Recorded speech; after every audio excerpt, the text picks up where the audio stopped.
Hi everyone, this is part 2 of me talking about my favorite books of the year. This is books 5 through 1. These are really my favorite. I know these books are going to stick with me forever. If you want to see 10 through 6, check that video out. That's also up here, and let's get into it.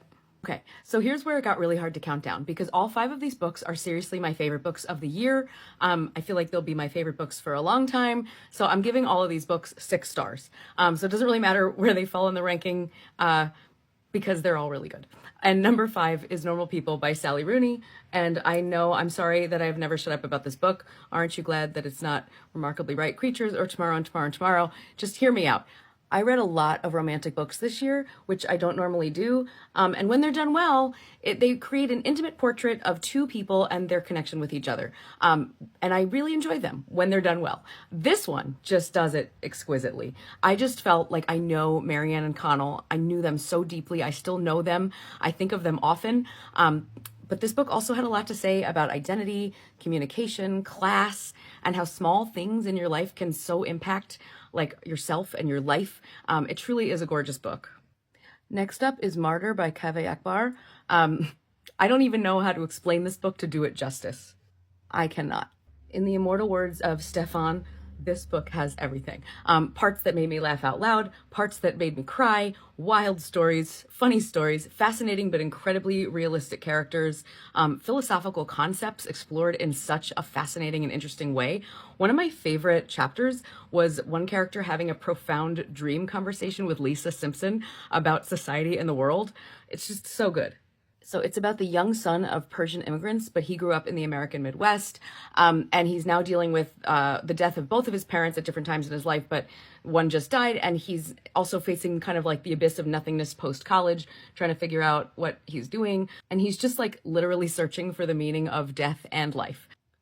I feel like this is one that I will probably reread at some point, and I just know this is a book that's going to stay here forever. All right, number 3 is James by Percival Everett. That should be a surprise to no one. This book won all the awards this year. It was on all the lists, but it absolutely deserves the attention it got. Wow. I have never been a huge fan of Huck Finn, despite loving Mark Twain. You know, for some obvious reasons, some not. This book just feels like it should be read in place of Huck Finn. It's like way better than the original. It's funny, it's incredibly paced, it's exciting, it's devastating, it's thought-provoking, it's like sweeping, it's Odyssean, it's just American. It's very American, it's all the things. I just think every American should read this book. Number 2 is The Wedding People by Alison Espach. This book probably had the greatest and most profound effect on me out of everything I read this year. It literally taught me how to be a better person, like more empathetic, and inspired me to try and be more that way. I don't know how to explain why this book stands out. It's on all the lists this year also of like the best books. And again, it deserves to be there. I've often seen it written that this was like a surprise hit, and I can see why, because it's not often a book about an older woman in which not that much happens can have such an impact, but here we are. Like, even if I tell you what it's about, you'd be like, that's it. Phoebe, newly separated and contemplating ending it all, finds herself at a coastal resort where a large ritzy wedding is taking place, and she simply becomes embroiled in the lives of the wedding people.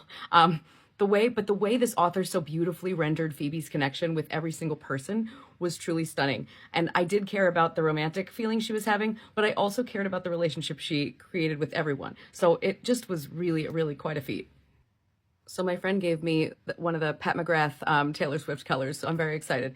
I'm at number 1, and it is, of course, Project Hail Mary by Andy Weir. I had to make this book number 1. This book filled me with so much joy.